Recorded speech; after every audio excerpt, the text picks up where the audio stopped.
U.S. President Donald Trump has announced a 35% tariff on Canadian goods to go into effect on August 1st. Montana farmers are voicing frustrations over the Trump administration's use of tariffs. Tariffs are having a real impact right here in the Treasure State, with farmers and ranchers feeling it firsthand. Everything had been carefully arranged since early August 2025. Washington wanted to change the rules of the game, but Canada was not about to let that happen. Members of Parliament in Ottawa decisively shut down all negotiations while American farmers could do nothing but watch their empty barns and wonder who would buy their milk. The signal from the White House was crystal clear. They wanted to reset trade terms in a way that would favor the United States, regardless of the cost to others. But this time, Canada refused to yield. Instead of bowing its head as expected, Canadian leaders firmly stood up to defend their farmers, workers, and domestic industries. The result was a freeze in negotiations. Border crossings grew silent, and many export contracts were delayed or cancelled. Americans, who had long relied on the steady flow of cross-border trade,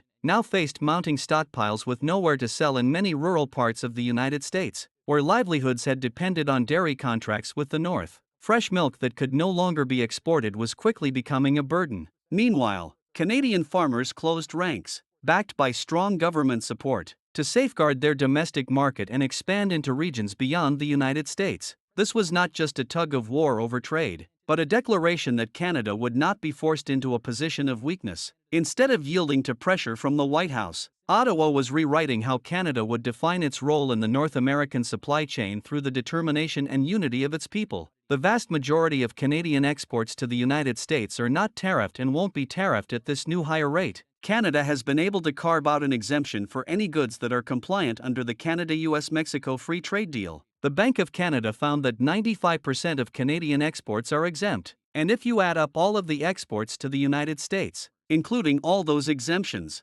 Canadian producers are only actually paying somewhere between 3% and 5% on average. President Donald Trump unexpectedly chose a battlefield no one anticipated to apply pressure: the dairy sector for officials in Washington. Canada's system of controls and support for its dairy industry stood as a symbol of what they called an imbalance in cross-border trade. But for the people and government in Ottawa, the story was entirely different. Dairy is not simply another commodity. It is the foundation of livelihoods for thousands of farm families, a pillar of many rural communities, and a key part of the country's economic identity. It is something Canada will not allow anyone to tamper with. The eyes of Americans. Experts believe these new tariffs are being used as a negotiation tactic to strike a deal with Canada. This story is not merely about a few cartons of milk or blocks of butter on a store shelf. Behind it lies a much larger contest of strategy, one that concerns the future direction of trade between two neighboring nations. New tariffs have been introduced, warnings have grown increasingly sharp,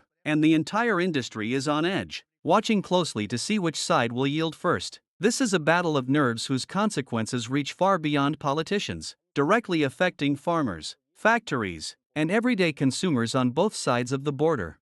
President Trump just told a pretty big lie about Canadian dairy tariffs. They do exist. The first little carton of milk is at a very low price, but after that, it gets bad, and then it gets up to 275, 300%. Nope, it's not just one little carton. Under the USMCA, that Trump's own first administration negotiated, Canada guaranteed that tens of thousands of metric tons per year of U.S. milk imports would be tariff-free. So not low tariffs, zero tariffs. Here's something else Trump didn't mention. The U.S. currently isn't even at half of that tariff-free maximum level. So those high Canadian tariffs that apply above the maximum aren't currently in effect for farmers in the United States, long accustomed to unstable prices and chronic overproduction.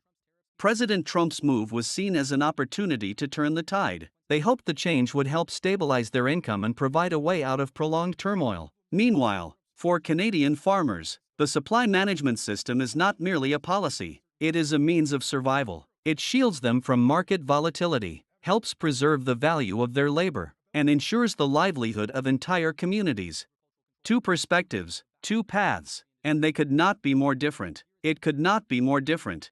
In Canada, we find that they're charging us over 200% for dairy products. You know about that. And when I left, we had that well taken care of. But under Biden, they just kept raising it. It's very difficult to deal with the Canadian government amid all these mounting tensions. One question continues to echo in the minds of many: will President Trump's tariffs be strong enough to shake Canada's resolve? Or will it be the American farms that end up bearing the consequences of a confrontation they never wished to start?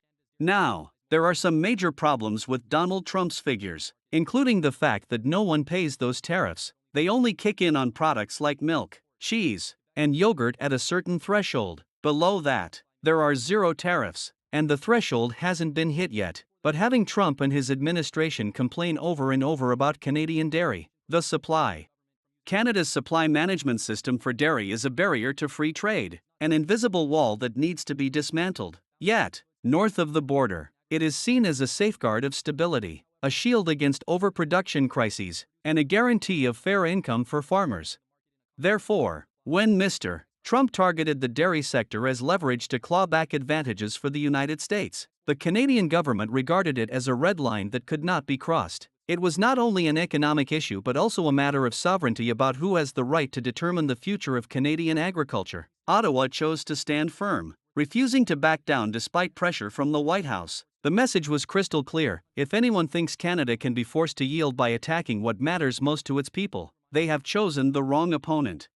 Prime Minister Mark Carney says he's disappointed by Trump's decision, stating on X that we will continue to negotiate with the United States on our trading relationship. The Canadian government is laser-focused on what we can control, building Canada strong.